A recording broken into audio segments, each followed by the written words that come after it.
Right now, you think you're choosing to watch this. You're not. Your brain made that decision seconds ago, before you knew anything about it. The part of you that feels in control was the last to find out. It didn't make the choice. It just took the credit. You believe you are the one steering your life. Every decision, every move, every word, chosen by you. But what if the you doing the choosing arrives late? Every single time. To take a bow for work, it never did. Think about the last decision you made, anything. Lifting your hand, picking a word, choosing to keep watching instead of looking away. It felt seamless. You wanted to, and so you did. The wanting and the doing felt like the same event, born in the same instant inside you. That seamlessness is the illusion, because underneath it, your brain is not a single voice making a clean decision. It's a storm, electrical, chemical, automatic, happening in the dark, long before any of it reaches the lit room you call awareness. By the time a decision feels like yours, the real work is already finished. You don't experience the choice being made. You experience a report that it has been. And here's what no one wants to sit with. The you reading that report had no vote. Decades ago, scientists set out to catch the exact moment a decision happens. They wired people up and gave them the simplest task imaginable. Whenever you feel like it, move your hand. No rules, no right answer, just a free, spontaneous choice, the purest free will you could design. They watched two things at once, the brain's electrical activity and the precise instant each person said, now. I decided now, and the order was wrong. The brain lit up first.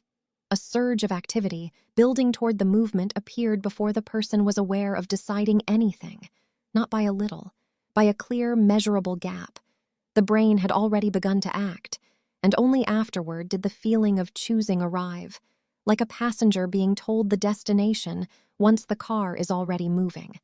The decision didn't start with the conscious mind, it started somewhere underneath it, and the conscious mind was simply informed. You might hope that was a fluke, a quirk of crude old equipment. It wasn't. It got worse. Years later, with machines that could see deep inside the brain, researchers tried again. And this time, they could read the decision forming, seconds before the person felt it.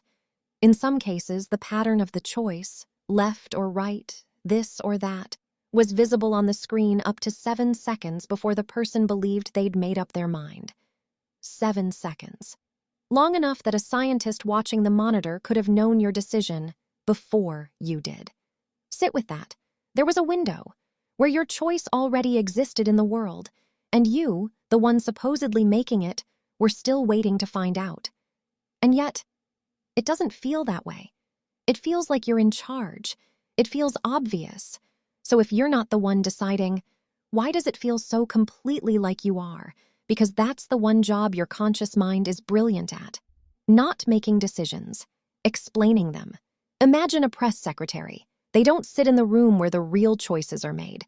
They're handed the outcome afterward and sent out to face the world and explain it, confidently, smoothly, as if they'd been there all along. That is what your awareness does. The decision is made in rooms you'll never see. Then it's passed forward. And the part of you that talks, that reasons, that says, I chose this, steps up to the microphone and tells a story.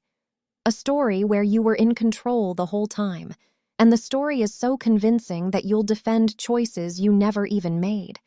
In one experiment, people were shown 2 faces and asked which they found more attractive. They picked one. Simple. Then, through a sleight of hand, the researchers handed back the other face, the one they had rejected, and asked them to explain why they chose it. And they did. They didn't notice the switch. They looked at the face they had just turned down and confidently explained why it was the one they'd picked.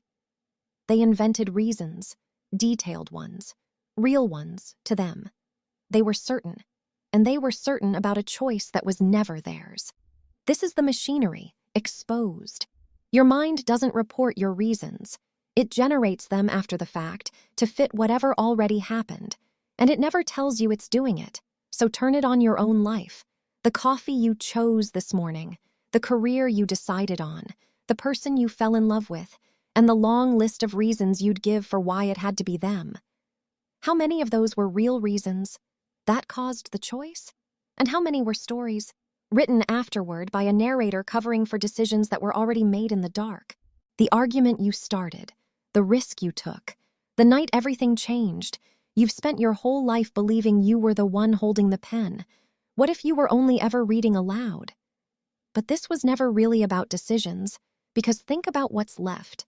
If the choosing isn't yours, the you believe in is the one in control, the author, the decider, the self that looks back on a life and says, I did this, I chose this, this was me. But if every one of those choices arrived before you did, then that self isn't the author of anything.